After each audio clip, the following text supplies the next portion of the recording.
Who decides what you see first in the morning? Not your government. Not your friends. A private ranking system you can't audit. And it runs your attention with more precision than any institution in history. Today, we peel back the business model that runs your feed, and the invisible power it rents out, millisecond by millisecond. 1. Attention as currency. Platforms don't sell apps. They sell attention. Your scroll is inventory. Your pause is a bid signal. Your click becomes a clearing price in an auction you never see. Scale makes the math brutal. More than 5 billion people maintain social identities, most of them inside the same 4 or 5 platforms. Collectively, humanity spends billions of hours on feeds daily. That's more time than we spend working, eating, or talking to our families. And advertisers follow that gravitational pull. Digital ad spend in the US crossed more than $250 billion in 2024, with social media alone taking almost $90 billion, a number that would make traditional TV executives sweat through their suits. Because what advertisers buy isn't your attention. They buy your future attention, predicted, packaged, and priced by machine learning. Attention isn't free. It's a traded commodity, and you are the producer. 2. How platforms monetize you. The machine runs on 3 gears. 1. Targeted advertising. The platform builds probabilistic portraits. Your taste in music, the kind of jokes you laugh at, the time of day you are most impulsive with purchases. It doesn't need your secrets. It needs your habits, your predictable, profitable patterns. 2. Algorithmic ranking. The recommendation engine predicts what will keep you watching. More engagement, right pointing arrow, more impressions, right pointing arrow, more auction slots, right pointing arrow, higher bids. It's a flywheel that accelerates with every swipe. 3. Engineered engagement. Infinite scroll, autoplay, variable rewards. These are not features. These are behavioral levers refined through billions of data points. The feed predicts you, nudges you, and packages the prediction. Then it sells that prediction to the highest bidder. We used to go online. Now online comes to us, with push notifications, short bursts of dopamine, and a buy button one thumb away. And every micro action, scroll, pause, swipe, rewind, feeds tomorrow's auction. 3. Platform power games. 4 platforms dominate the attention economy. Meta, Facebook plus Instagram, it is the global billboard. Billions of daily users. More than $160 billion in ad revenue, mostly from making auctions more efficient, not prettier. Its strength is scale plus personalization. 2 seconds of your viewing behavior can reshape what you see for weeks. YouTube controls depth. A 5-minute video can carry more ads than a dozen short clips, and that long-form attention is extremely valuable. Its ad business, over $30 billion annually, proves that brands prefer a platform where viewers actually stay longer than 2 breaths. TikTok controls discovery.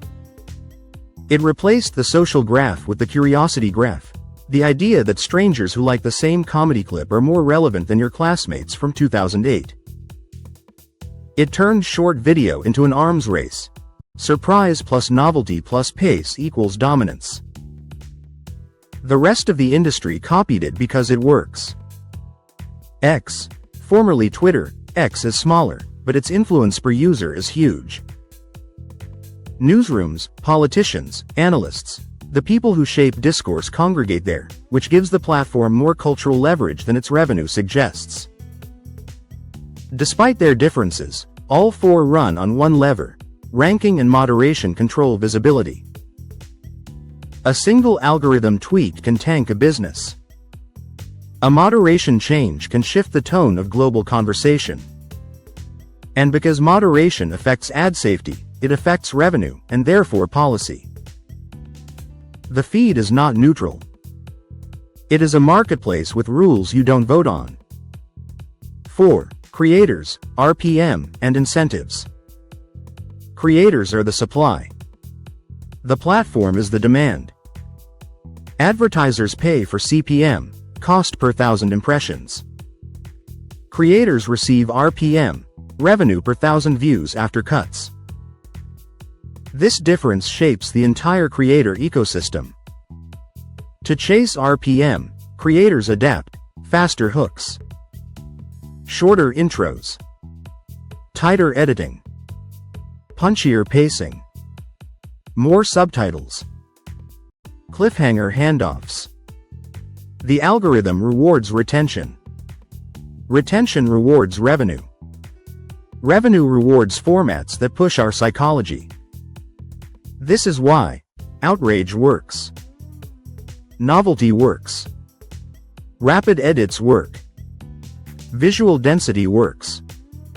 Not because humans became shallow, but because the auction is optimized for what keeps you from leaving. If your video begins like a gentle essay, the algorithm quietly escorts it to the exit. 5. Digital dictatorship. The dictator analogy is economic, not moral. Opaque rulemaking, feed rankings are proprietary. You cannot inspect them, dispute them, or understand them fully. They shift without warning. Unilateral updates, one engineering decision can erase a creator's career overnight. A policy change can demonetize entire sectors, health, politics, crypto, without negotiation. Dependence, small businesses, newsrooms, activists, everyone funnels through 2 to 3 global pipes. When platform rules tighten, cash flow evaporates. Politics, feeds amplify certain narratives and drown others. That is enormous power, even accidentally. Governments notice. That's why regulatory frameworks treat major platforms as systemic infrastructure, not entertainment apps. This is not a conspiracy. It is a set of incentives operating at internet speed. 6. The cracks. Privacy limits data collection. Less signal means weaker targeting, softer bids.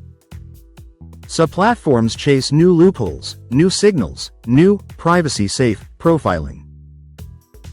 Addiction is an externality. Adults average over 2 hours a day on social media. Teens spend more. Platforms count the minutes. Users count the mood swings. Algorithmic bias is inevitable. Feedback loops reinforce themselves, often rewarding polarizing content. Geopolitical fights, like TikTok's ownership battle, turn feeds into instruments of national strategy. Fraud, scam ads, low-quality inventory, these problems never disappear. They get priced in. The system doesn't collapse. It just gets more expensive to manage. Platforms didn't invent human nature. They just monetized it better than anyone in history. We traded idle minutes for convenience, and convenience for influence. Now private algorithms govern public attention. The question isn't whether algorithms are good or bad. The real question is, how much invisible authority should any private marketplace have over what we know? Stay curious, stay sharp.